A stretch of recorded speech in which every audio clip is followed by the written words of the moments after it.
En MCA Radio estamos convencidos que conversar hace bien. Y si lo hacemos de forma positiva, entonces es mucho mejor. A partir de ahora, Edgardo Fogel te invita a una amena y profunda charla. Esto es Conversando en Positivo. Un momento de luz para compartir experiencias de vida. Por MCA Radio. Resonando con el alma. Recuerde quién es. Búsquese en su interior. Conózcase en silencio y encuentre su tesoro. Agradecerá a la vida la oportunidad de dar y será feliz. Muy buenas tardes a todas las amigas y amigos de Conversando en Positivo. Les habla Edgardo Fogel. Un gran abrazo cariñoso para cada uno de ustedes y ustedes también. Y bueno, aquí estamos iniciando una nueva tertulia humana, muy felices. Hola, Aleca. Hola, ¿cómo estás, Edgardo? Buenas tardes. Buenas tardes, muy bien, muchas gracias. Y ahora comenzamos con nuestro gran invitado y Aleca Vial los va a presentar. Tenemos un gran invitado que tiene la visión de ambas medicinas, las alternativas y la alópata. Está con nosotros el doctor Ernesto Vega, quien es médico cirujano de la Universidad de Chile. Es también director ejecutivo de la Escuela Internacional de Medicina y Cultura Oriental y además es director de la carrera de Medicina en la Facultad de Medicina de la Universidad Finisterrae.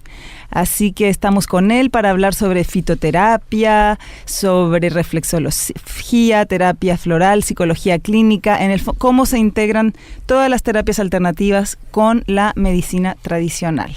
Muy bienvenido, Ernesto. Muchas gracias por la invitación. Siempre es un agrado estar en este programa, en esta radio, así que feliz de estar acá. Gracias, pues bienvenido nuevamente. A mí me gustaría partir como con tu evaluación, tú que estás metido en los dos mundos, ¿no? En la medicina alópata y complementaria.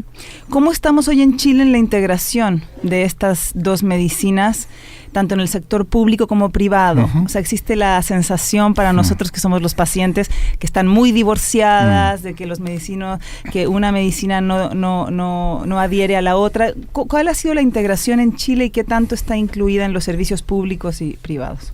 Perfecto, mira. A ver, la verdad, la medicina, tanto como el ser humano, es uno solo. Nos gusta mucho porque es muy fácil para nuestras mentes segmentar y dividir y creer que el ser humano tiene una parte corporal, a lo más una parte mental, y por lo tanto hay disciplinas como la medicina convencional que se han encargado mucho de la parte física, corporal, ahora un poquito más de la mental. Pero también dejando de lado otras áreas de existencia del ser humano que son clásicamente descritas en las medicinas ancestrales, como la parte emocional, la parte más sutil, la parte espiritual. El ser humano es todo eso.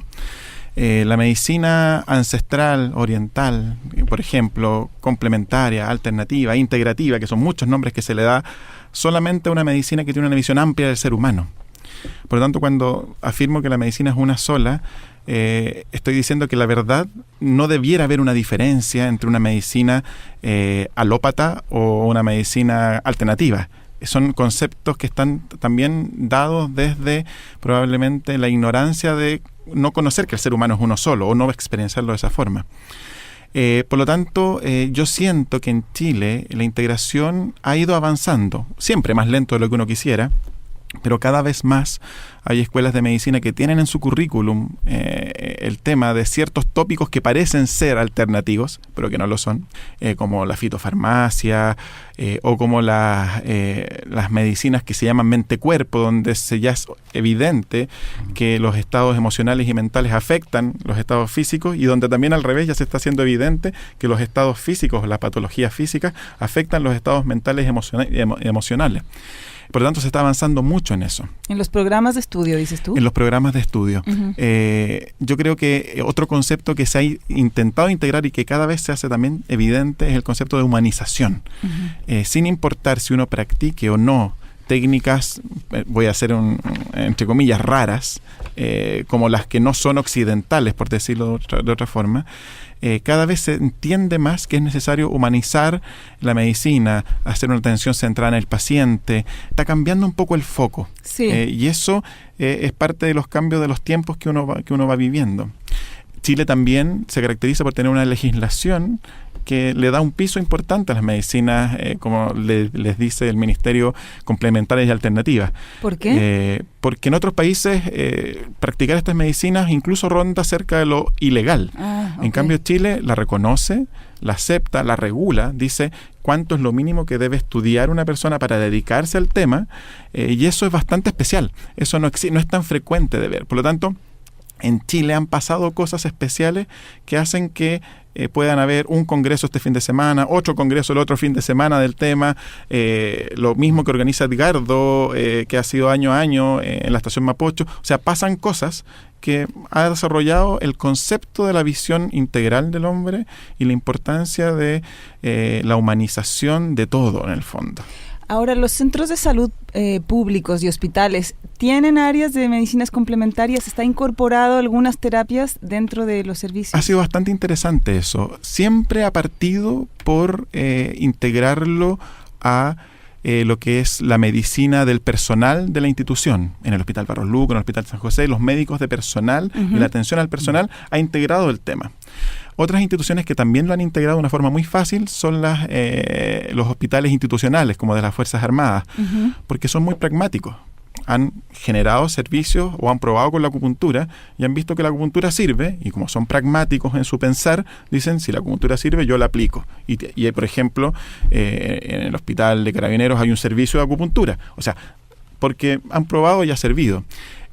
También en diferentes consultorios de la atención primaria, han habido profesionales de la salud que, trabajando en el consultorio, han aprendido técnicas de medicina complementaria y las han aplican. Integrado, siendo que desde mi punto de vista estas medicinas no son de hospital.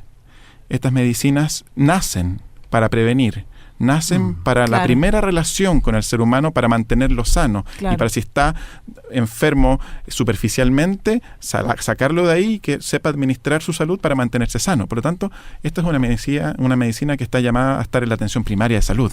Claro. Y yo creo que ahí se está trabajando bien en cómo integrar esta medicina en la atención primaria.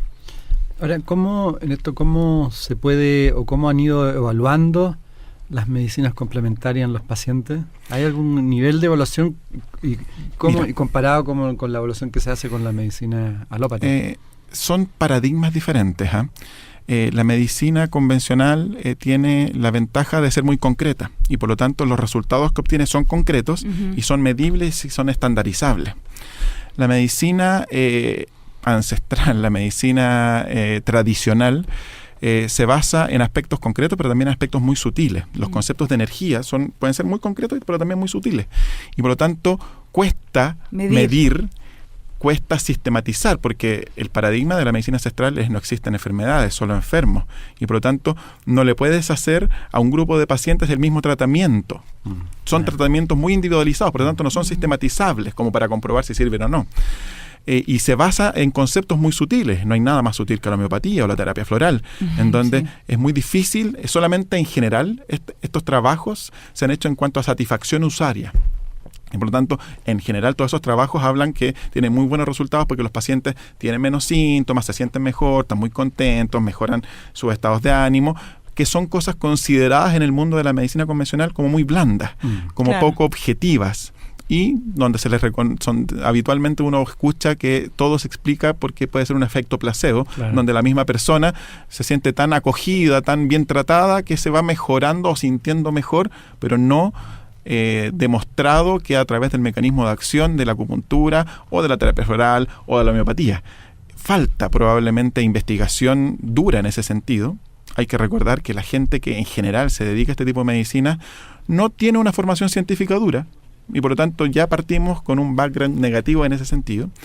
Y por otra parte... O no hace investigación, no hace papers. Exactamente, no está en esa línea. Y por lo tanto es muy raro encontrar gente que esté en eso. Y por otro lado, llega el momento en que esa persona dice, ¿para qué? ¿Para qué si yo sé que esto sirve? Y me dedico mejor al área clínica y no me dedico a comprobar, a demostrar. Claro. Y por otra parte, a lo mejor todavía nos falta tecnología suficiente, conocimiento suficiente para entender el mundo sutil y para ir demostrando con técnicas sutiles y con evidencia sutil cómo cambia la sutilidad de un paciente con este tipo de terapia. Yo creo que a lo mejor la tecnología disponible aún no existe. Pero hay terapias de sanación también, ya sea para el cáncer u otro tipo de enfermedades que se pueden medir, ¿no? ¿O tampoco se han medido? No, a ver, hay trabajos. Nosotros tenemos, por ejemplo, en lo que hacemos el día a día, un internado de medicina complementaria. El internado son el sexto y séptimo año de medicina occidental, y donde ellos un mes o 2 meses pasan y rotan y tienen la opción electiva de hacer medicina complementaria. Y con esos internos hemos estado trabajando y buscando evidencia de lo que está publicado en las grandes, en PubMed, en las grandes bases de datos, y hay mucha información, pero en general ninguna información o metaanálisis logra decir, no, esto claramente sirve. Siempre la conclusión es, mire, no hay suficiente evidencia para demostrar si sirve o no sirve. Por lo tanto, falta todavía investigación y falta buenos diseños de investigación en este ámbito. Y estamos trabajando en eso. Tenemos una línea que va para allá. ¿Cómo se puede compatibilizar hoy día los sistemas de salud privados, especialmente que donde rige mucho el lucro, con la humanización? Es un concepto y es algo que vamos a tratar directamente en el Congreso. En la primera parte del Congreso tiene mucho de educación política y gremialismo. Va un representante de una universidad, un representante del ministerio y un representante del colegio médico. Porque es un gran problema. Cuando tu propósito vital, ya sea como persona o como institución, es el lucro, perviertes probablemente todo tu accionar. Claro. Es así de duro, o lo puedo decir de una forma así de dura. No es que sea malo lucrar. Si tu propósito es servir, ayudar, que la gente se mejore, que todo funcione, que la gente aprenda, y además con eso sobrevives y te ganas la vida, estupendo. El problema es cuando es la visión contraria. Y acá pasa esto, ojo, y pasa tanto en el ámbito de la medicina occidental, donde voy a ser lamentablemente directo, pero donde los médicos en general cada vez se van acercando más a sus decisiones hacia el lucro que hacia lo que uno podría decir el servicio país. Están bonificados. Así es.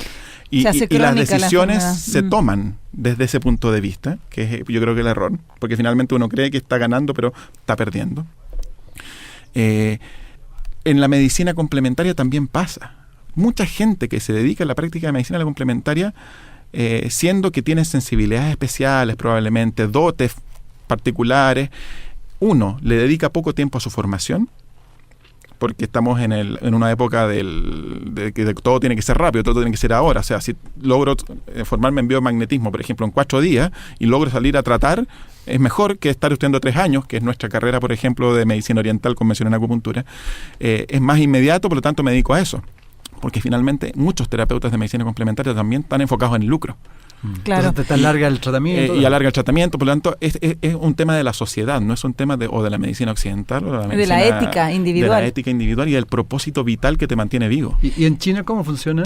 En China, China, ustedes saben, más allá de cualquier cosa, desde los años 50 hay un régimen comunista, por lo tanto, está todo bastante regulado, ¿no? Regulado y definido, y la atención también es muy masiva.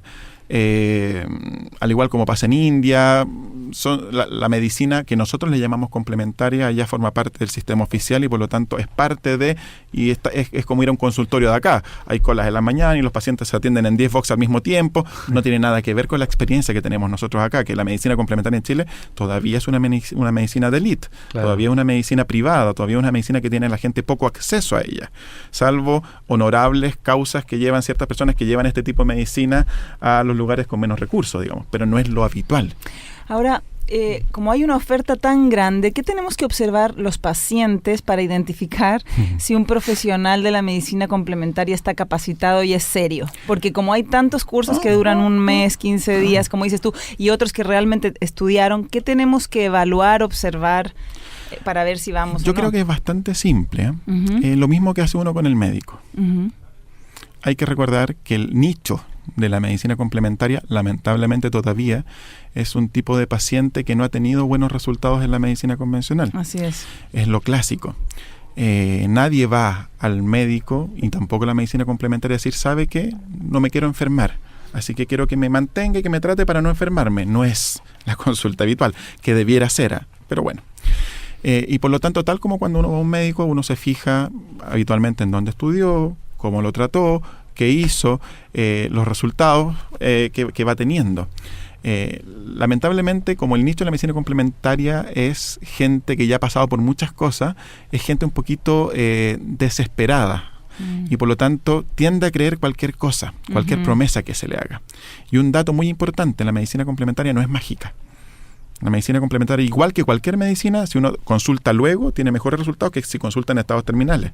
Por lo tanto, tengan mucho ojo cuando le prometen la cura del cáncer, cuando le prometen la cura de enfermedades degenerativas como artrosis, como dolores crónicos de mucha data, porque probablemente eso se aleja de la verdad.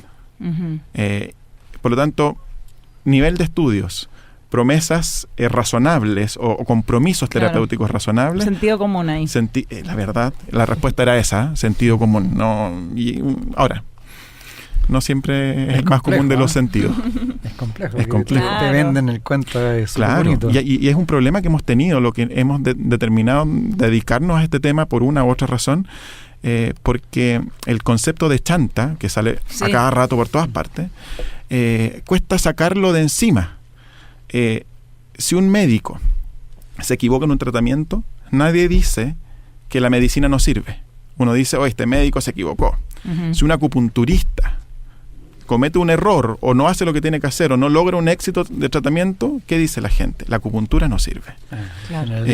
Es distinta la posición, porque hay mucha gente que hay tanta ignorancia en estos temas que se ha aprovechado de la ignorancia ajena. En medicina occidental cuesta mucho que alguien se aproveche de la ignorancia ajena. Igual uno ve gente que opera pacientes que en realidad no debieran operar y cosas de ese tipo, pero son cosas extremas. En cambio, en este ámbito de la medicina complementaria cuesta mantener la seriedad que requiere. Es una medicina que requiere profundos estudios, que requiere profunda ética, y no siempre se aborda así. O sea, por lo menos investigar los años de estudio, investigar un poquito en internet al médico, la terapia de qué se trata, qué conocimientos requiere, etcétera. Yo te quería preguntar, ¿cuál es la visión espiritual y humanista que entregan en la escuela que tú diriges? Yo siempre digo una pequeña barrabasada cuando los alumnos están en primer año. Nosotros decimos, con la excusa de la acupuntura, los tenemos acá porque queremos darle la oportunidad de aportar a su desarrollo. Porque ellos van a estudiar acupuntura muchas veces, eso es su foco, tal como el paciente va a tratar sus síntomas. Pero en el fondo es inevitablemente el comprender la existencia del ser humano en su área física, mental, emocional, espiritual, es la única oportunidad, desde nuestro punto de vista, que tenemos para ser realmente felices, profundamente felices.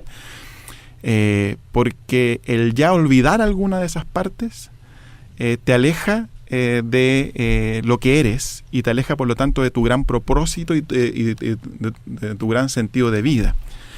En la escuela lo que buscamos es que primero el estudiante aprenda muy bien todo lo que tiene que aprender, obviamente, lo técnico, que está arreglado, que está normado, pero que al mismo tiempo vaya reconociéndose él como un ser integral y por lo tanto al reconocerse vaya abordando y reencontrándose con todas sus áreas y por lo tanto teniendo la oportunidad de sanar todas sus áreas, de equilibrar todas sus áreas, para que cuando ya termine su formación sea un terapeuta equilibrado, íntegro, ético y al servicio de los demás como una persona sana.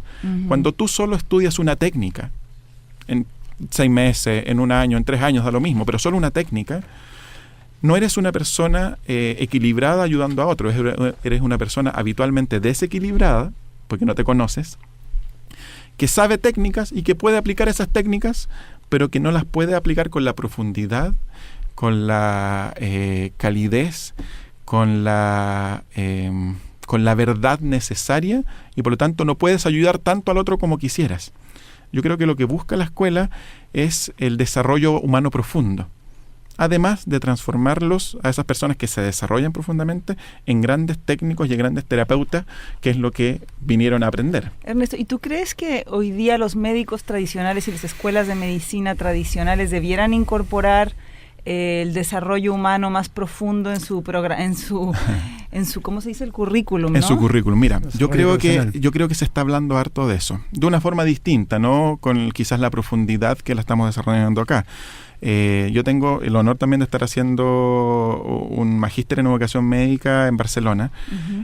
Y lo que a uno le pasan para poder hacer bien clases, que es el negocio en el fondo de la universidad, que los alumnos aprendan, como le digo yo, no es que los alumnos pasen de curso, es que los alumnos aprendan, se basa en desarrollar 3 grandes pilares. El pilar del saber, que es el clásico conocimiento que uno va a estudiar habitualmente a las aulas, ¿cierto? El pilar del hacer, que son las habilidades, las destrezas, como se llaman habitualmente, pero también el pilar del ser, que en medicina convencional todavía se piensa que el pilar del ser son las actitudes, en las habilidades blandas, las habilidades comunicacionales, y por lo tanto se habla de eso, se reconoce que el conocimiento no solamente es el saber, sino que el saber, el saber hacer y el saber ser, que es clásico. Y hay esquemas que te lo plantean, por lo tanto, no es algo lejano. No es algo lejano. El punto es que probablemente el ser no da tiempo. Da poco tiempo y uno se ocupa más del saber y del hacer, porque es lo que se ve, es lo concreto, es lo físico, es lo medible, ¿ya? Y la competencia del ser se deja un poquito de lado. Yo, honestamente, creo que mi universidad, en este caso, se ha ocupado mucho del desarrollo de esas competencias. Porque como somos una universidad, en este caso, centrada en las personas, tenemos que ocuparnos de eso, no podemos dejarlo de lado. Y yo creo que es la gran fortaleza de esa escuela de medicina en forma particular, el tratar a los chicos por nombre y apellido, conocer qué les pasa, estamos ocupados de eso. Ahora, ¿qué falta para la medicina convencional? Entender que el ser es más que la actitud, es más que la habilidad blanda, el ser es mucho más profundo que eso. Y si logramos que nuestros médicos egresados, en este caso convencionales, sean éticos, estén siempre el dado a la verdad, su propósito sea el ayudar, vamos a estar mucho más cerca de el desarrollo integral de esos seres humanos, aunque no practiquen acupuntura, ni terapia floral, ni nada de eso. Eso es un médico humanizado en el fondo. Claro. Claro. Bueno, en ese aspecto la frase inicial yo la saqué. Sí, me la reconocí. Es tuya esa. Tiene que ver con lo que tú estás diciendo. Dice, recuerde quién es. Búsquese en su interior. Conózcase. En silencio y encuentre su tesoro. Agradecerá a la vida la oportunidad de dar y será feliz. Ese fue como tu mensaje final ahí. Sí, lo recuerdo perfectamente. Yo siento personalmente que la felicidad es encontrarse, y cuando uno se encuentra no le queda ninguna otra oportunidad más que darse. A veces la gente intenta darse, pero no tiene mucho que dar, y uno no puede dar lo que no tiene. Entonces la única forma de tener es raro, la única forma de tener es dar. Y por lo tanto creo que en Occidente hemos olvidado la importancia del autocultivo, la importancia del estar con uno. Tenemos una vida muy externa, todo lo definimos desde lo material, externo, desde lo que tenemos, desde lo que hacemos. Yo siempre les digo, ¿quién eres? No, yo soy médico. No, eso es lo que haces, dime quién eres. Claro. Y actualmente definimos mucho desde el hacer. El tener ya incluso es medio raro. Yo no me defino por cuántas casas tengo, aunque en general sí importa mucho cuántas casas tengo, por ejemplo. Pero nadie, creo todavía, o no se llega habitualmente a discutir quién soy. Que no es qué hago y qué tengo, es quién soy. Y que no es una respuesta fácil de responder. Y que el que cree que la tiene probablemente está equivocado, porque sí, cuesta mucho y uno nunca termina de saber quién es. Exacto. Pero tiene que estar en ese camino de autoconocimiento. Y eso en la civilización occidental moderna es extraño llegar a esos niveles. Y yo creo que si vamos para allá, y la escuela lo que busca en aportar es eso. Excelente. ¿Cómo visualizas tú, volviendo al Congreso y a la medicina del futuro, que quizás es la de hoy ya? ¿Cuál es tu visión? Yo anhelo profundamente que no en 5 ni en 10, si en 100 años más. La vida es inmensa. La vida a veces para nosotros es corta, es de décadas, y la vida es de siglos y milenios, ¿ya? Si en 100 años más logramos reconocer las diferentes esferas del ser humano, logramos entender que lo espiritual es parte de nosotros y por lo tanto lo sutil se desequilibra, y la medicina, a lo mejor convencional en esa época, reconoce que hay formas de diagnosticar esos desequilibrios y equilibrarlos, vamos a estar haciendo una sola medicina. Yo no veo necesariamente muchas series de televisión, pero hay una serie que es muy clásica, que es como futurista, que es Star Trek, y yo siempre veo al médico de Star Trek que hace un diagnóstico súper esotérico, súper sutil, y hace regulaciones con unas máquinas que regula la situación que le está pasando más allá de lo físico a la persona. Yo creo que por ahí va la medicina del futuro. ¿Cuál creo que es el puente? Siendo súper concreto, la física. La medicina convencional todavía es muy biológica y muy química. Los médicos sabemos mucho de biología y química. Sin embargo, sabemos poco de física, siendo que la física es una disciplina dura. Y estoy hablando de la física newtonánea, no de la física cuántica, de lo concreto. La física. Estoy hablando de campos electromagnéticos, estoy hablando de cosas que para un físico son lo más duro de lo duro. Cuando yo ya le digo a un médico campo electromagnético, parece algo esotérico. Siendo que es algo duro. Completamente. Si nosotros en la medicina convencional integramos quizás el estudio de la física, entendemos cómo se alteran los campos eléctricos y electromagnéticos en el individuo sano, en el individuo enfermo, y hacemos diagnósticos electromagnéticos y hacemos tratamientos electromagnéticos, que repito, son cosas súper duras, vamos a estar tendiendo un puente, porque ahí se abre una nueva frontera. Se abre la frontera de lo que ya no es biológico-químico. Se abre la frontera de lo físico y ahí no paramos, porque vamos a ir descubriendo cosas nuevas y vamos a ir abordando la vida de una forma menos concreta. ¿Y qué es en ese aspecto? Tú hablan de la energía sutil. ¿Qué es la medicina de la energía sutil? O sea, la energía... la medicina energética, sí, ¿es lo mismo? En el fondo la medicina energética, que es la base de toda medicina ancestral, toda, oriental u occidental. No olvidemos que tenemos una medicina ancestral muy importante, que es la medicina mapuche, y que la vamos a tratar en el Congreso. Se basa en el concepto de energía, y por lo tanto en que hay energías concretas y energías sutiles. En el fondo, la energía es la expresión, o la energía sutil es la expresión de la materia no visible, muchas veces no medible, y por lo tanto lejana a nosotros como cuerpo, pero que todas las disciplinas ancestrales la reconocen, la diagnostican y la tratan. Suena nuevamente, cada vez que digo esotérico, que no es una palabra pecaminosa, claro, no. pero a veces en el de hecho, ámbito... la mayoría de las cosas son esotéricas. Exactamente, en la vida. en el ámbito científico todo lo esotérico suena como a pecado y no lo es. La energía está en ese ámbito. Ahora, si tú hablas con un químico y le hablas de las energías de los enlaces que unen las moléculas, está ahí. O sea, no es un concepto esotérico el tema de la energía. Einstein se basó, el gran Einstein, que todos les decimos casi el científico más brillante del último tiempo, él se basó en todo lo que él hablaba era de energía. Por lo tanto, creo que lamentablemente hay gente que le ha hecho daño a la medicina integral, a la medicina holística, aprovechándose y desprestigiando ciertos conceptos a través del mal uso, a través del aprovechamiento, y creo que nosotros en parte estamos aquí para decir que esto es serio, que esto es real y es que es concreto y que no tiene nada del otro mundo, y que un verdadero científico no debiera quedarse tranquilo con la biología y la química y debiera salir a buscar nuevas formas de explicar la vida. Y eso hacen los grandes científicos. Así es. Los grandes científicos habitualmente todos sus pares le dicen, estás loco, ¿por qué estás haciendo eso? Y después, 100 años después, oye, este gallo tenía razón. Claro.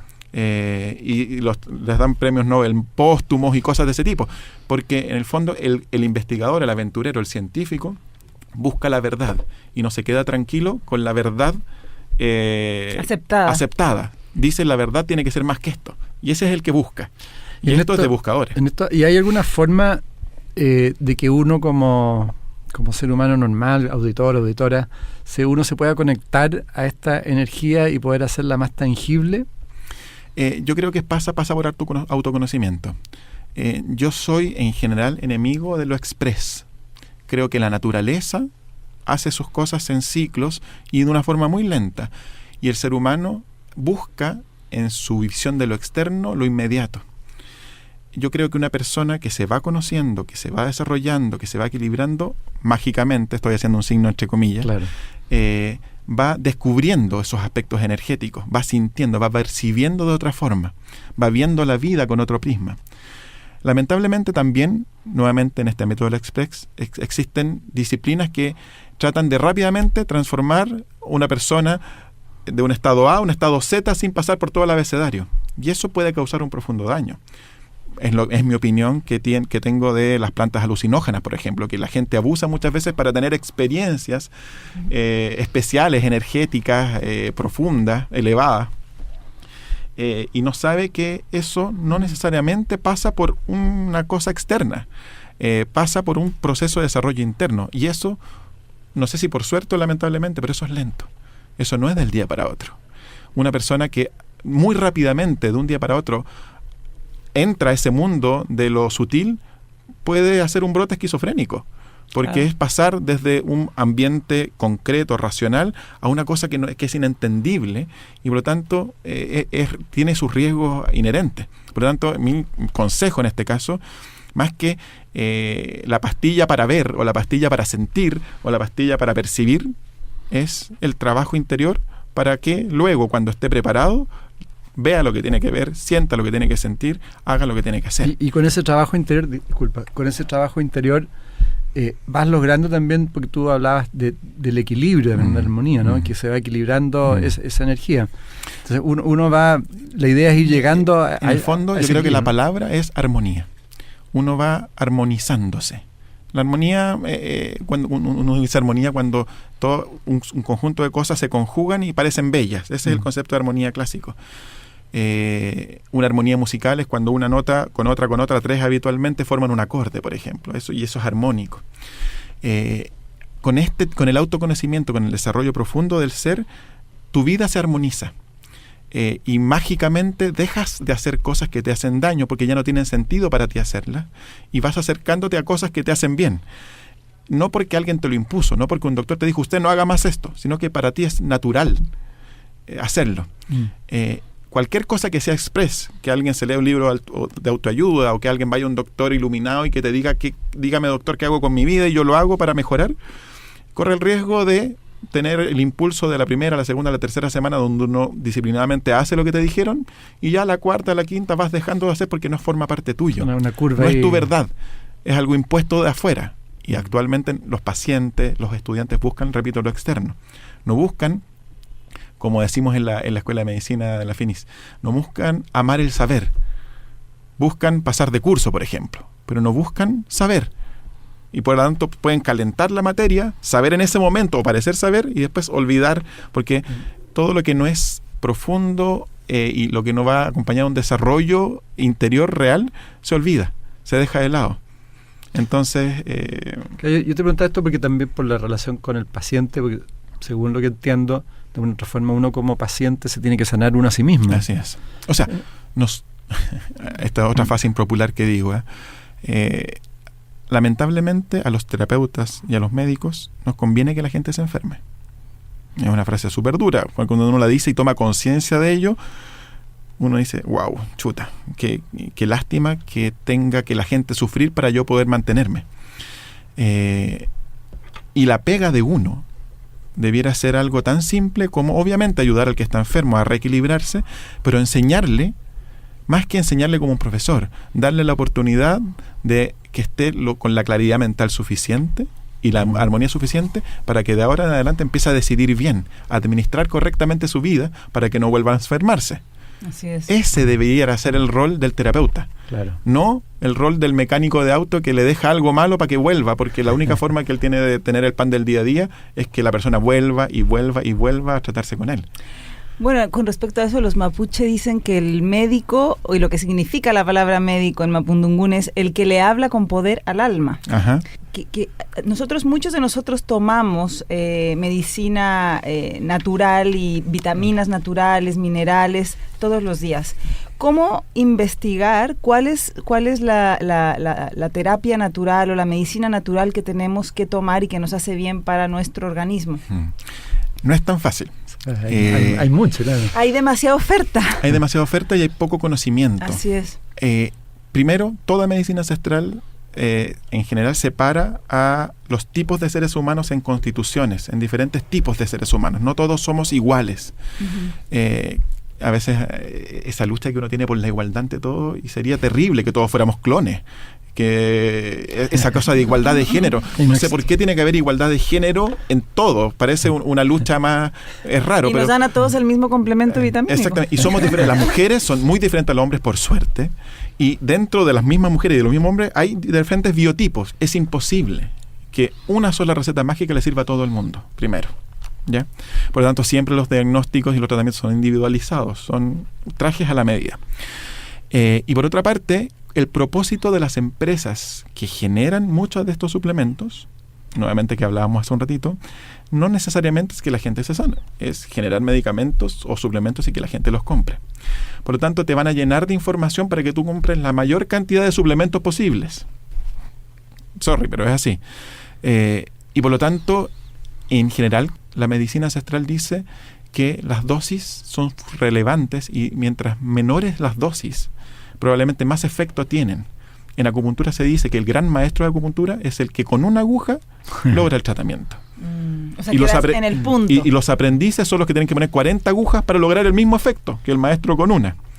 Yo creo que en el ámbito de los suplementos alimentarios, que se ha hablado mucho, si uno comiera bien, cosa que no es tan fácil. Si uno comiera bien hoy en día. En la ciudad. Así es. Muy difícil. No sería necesario suplementarse.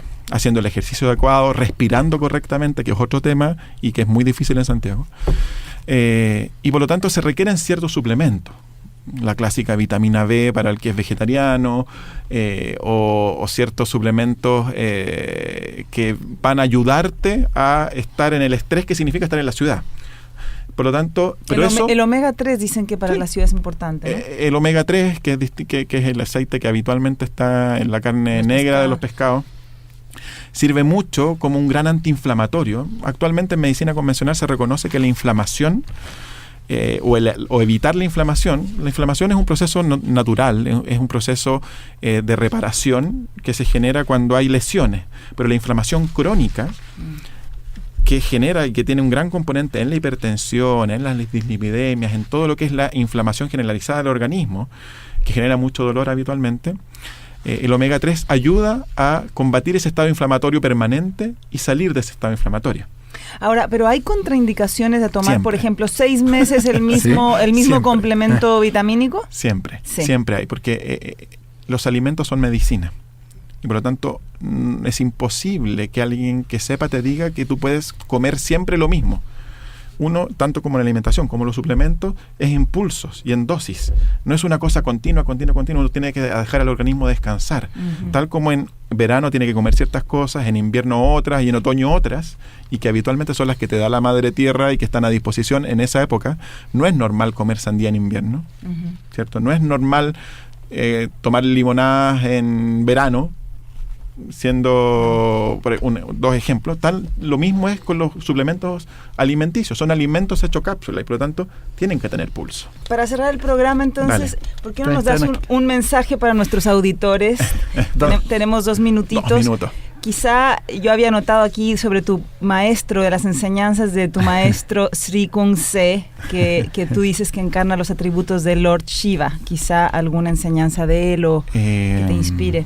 Mira, yo creo que a veces nosotros, en nuestra visión de lo externo, tratamos de encontrar afuera las respuestas. Es muy clásico, por eso venden tanto los bestsellers, los libros de autoayuda y cosas de ese tipo. Y a veces acá hay un extremo también con los gurús. Los gurús, que la gente busca a su gurú para que le diga qué hacer en su vida. A veces poner el poder fuera de ti te hace débil. Y por lo tanto está bien los gurús, está bien los grandes maestros que tanto nos apoyan. Hoy día tú hablabas de Iyengar. Son personas que en tu camino te hacen y te dan un aporte para que tú seas mejor. Lo que no quiere decir que su camino es tu camino. Están en tu camino y puedes estar con un maestro y en otra parte de tu camino estar con otro maestro. Un maestro puede ser un gran iluminado, como puede ser una persona en la calle que te ayuda a recordar algo. Ese fue un maestro para ti. Y por lo tanto, mi gran mensaje sería, encuéntrese a sí mismo. No se olvide, en el fondo, que la felicidad no está afuera, está dentro. y que por lo tanto es bastante más simple y más barato ser feliz de lo que uno cree. Cierto. Hay que sí querer y salir del mundanal ruido, como diría un antiguo autor. Esa es la clave desde mi punto de vista. Excelente. Muchas gracias, Ernesto, por estar con nosotros. Y muchas gracias a todas las amigas y amigos y a conectarse más con uno mismo, ¿no? Así es. En MCA Radio estamos convencidos que conversar hace bien.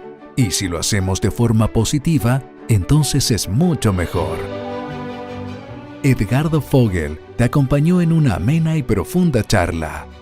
Esto fue Conversando en Positivo, un momento de luz para compartir experiencias de vida por MCA Radio, resonando con el alma.